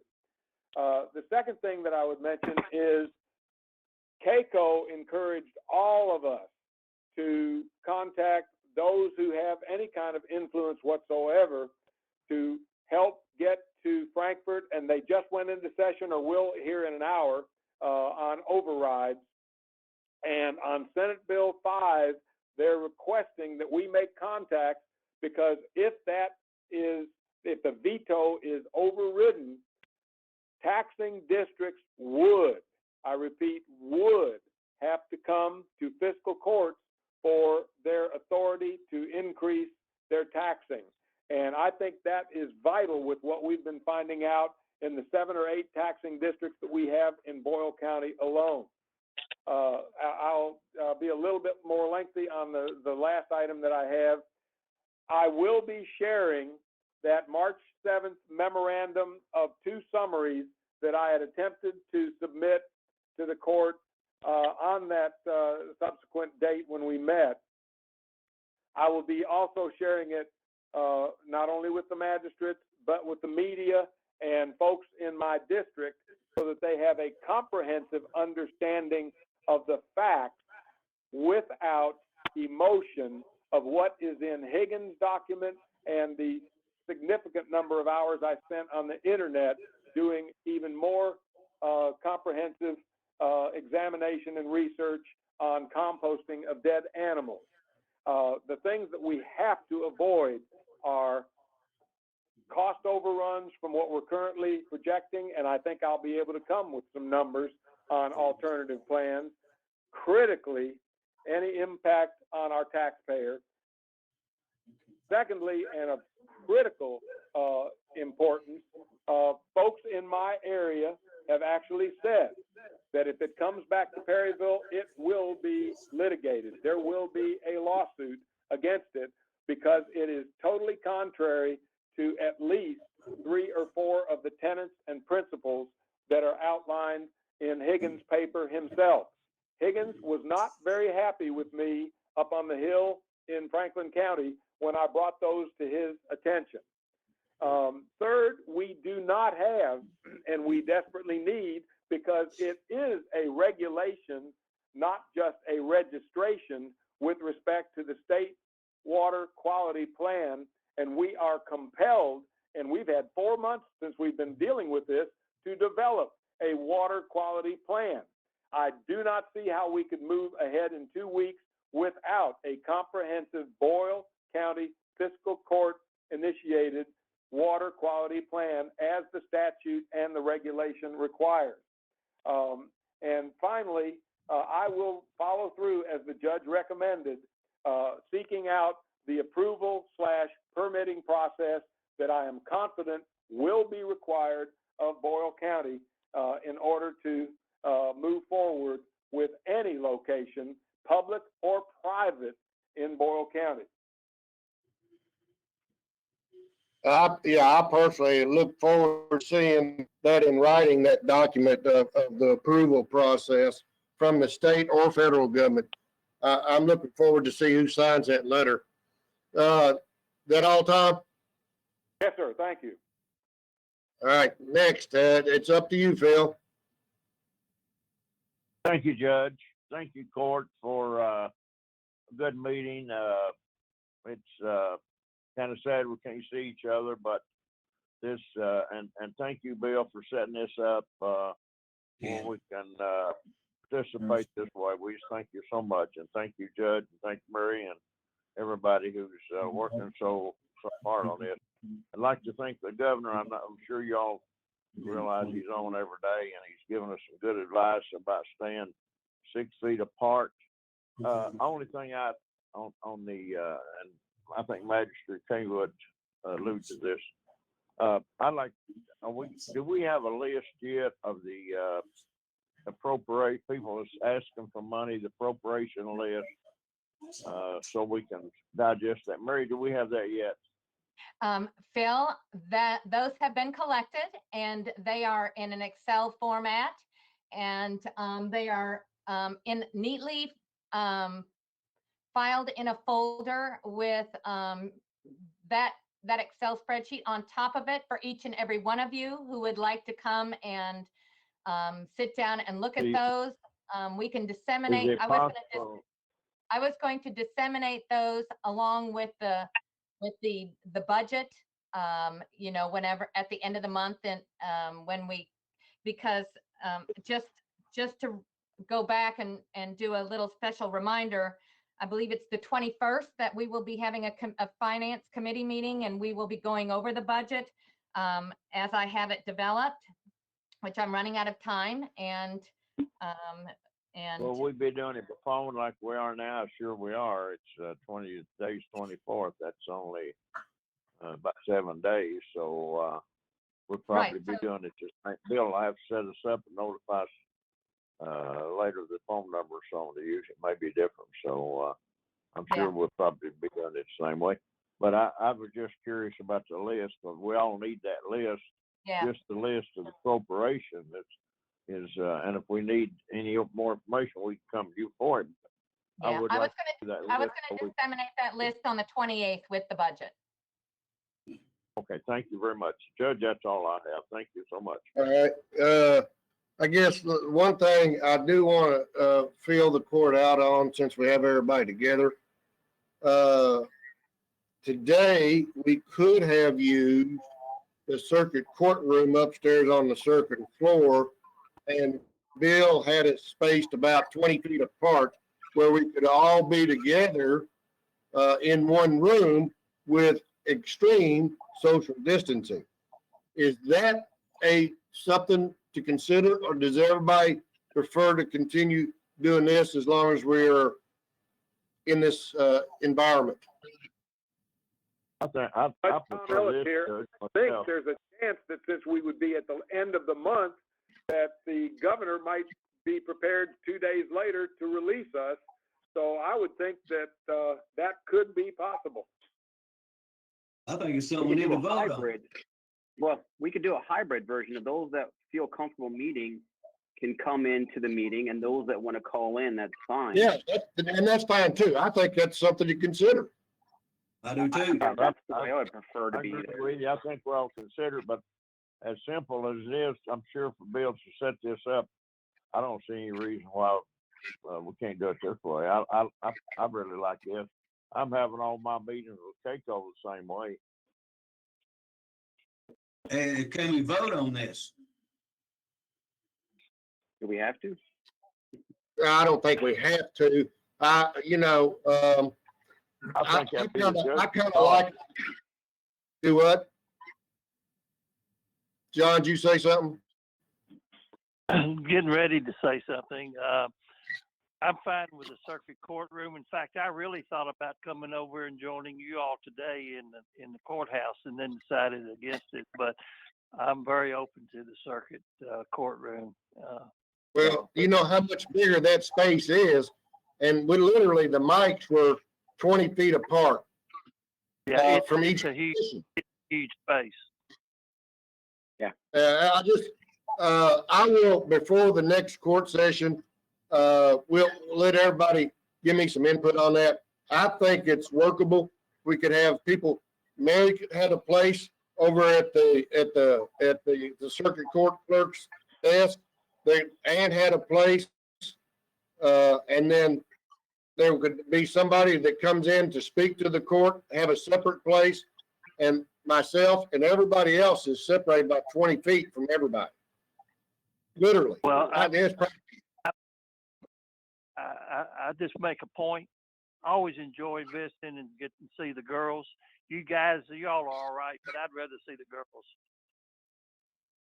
You're too I old to agree. talk about the girls. All right. We'll take a look at that because I think there's some merit to having at least long distance face-to-face contact. Okay? I appreciate that. Let's see. Is there anything else? There was something else I wanted to talk about. We've talked about so much. If there is, I'll just call everybody if I comes back across this gray matter in here. It's bouncing in there somewhere. Do what, Mary? I just thought I have one other little financial tidbit that kind of has a relationship with this COVID-19. Just to let you know that we received a memorandum. Well, we didn't. The property valuation administrator, Lucretia Gibson, received a letter from Thomas Crawford, who's the executive director, and it was written in conjunction with Secretary Johnson and Commissioner Miller. And Secretary Johnson has decided to issue an order that will delay the property tax calendar due dates by 60 days.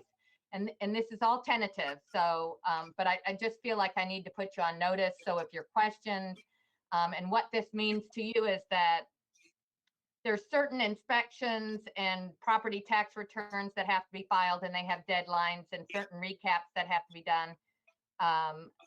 You will be looking at setting your tax rates for property tax, real and tangible, from mid-October to mid-November, when normally, usually certifications begin the beginning of July.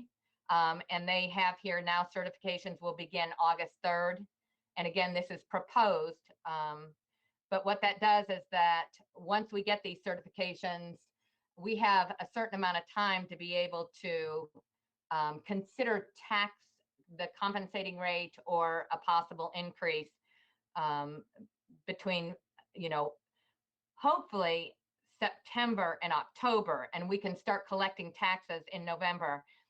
There was conversation with the Sheriff's Department that they would like to start collecting taxes a little earlier this year, but that's not going to happen. So we may be back on our November and December calendar, hoping that it's not any later than that. But I just kind of wanted to tell you that we're kind of in limbo with our property tax certifications and rate setting and due dates. So just, I'll keep you informed as the correspondence comes through the PVA's office to make sure that, we do things expeditiously to get that money in here and be able to keep our budget, in a good condition. Mary, Judge, I have a question or a comment to Mary about a very complex issue that I've kind of thought through, and then something I'd like to mention to you, Judge, about adjournment. Mary, how in the world has anybody even considered how in the world, with checks going straight from the federal government to businesses that have found difficulty, how in the world can we go back and get it when we look for the occupational tax that would have come out of that compensation for salaries and any hourly wages? How would we ever secure that? We can't. Well, that's absurd. if they're still paying their employees, that those funds, as I understand it, will be deposited into their financial statements, and they will still be paying their employees. Which, when they pay their employees, I would still think that they're subject to paying local taxes on those funds, because the businessman, I was writing. The employee does that. It's an employee responsibility to pay these taxes. And Judge, could we consider in adjournment a great compliment to Miss Deering on what she accomplished saving the lives of horses? Absolutely. I think everybody was approached with a statement regarding Miss Jessica Deering. Yeah, we will adjourn with a statement of support for what she did. And I think each and every one of you had an opportunity to respond. And I would like for one person who had a question about a procedural aspect of that question, and everybody knows what I'm talking about that needs to know. Can I ask you to elevate that question to either the treasurer or myself? I think you're talking about me. So, yes. And we can do it offline, okay? Is that okay? All right. In regard to Senate Bill 5, my last statement would be before we adjourn. It would be that with the CAECO's, I think, request to consider an override of the governor's action on that bill, keep in mind that the court can, as a matter of rule, take the stance that we will not place judgment over the taxing district's approval of their rate increases in the future. That is an option that the court has. And once you do that, it's for all taxing entities. Okay? So we don't, you know, you can, that action is not prohibited in the Senate Bill 5. But if it is denied by the governor, you don't get, it stays the same. Unless the veto's overridden. We've had a good day, a good court session.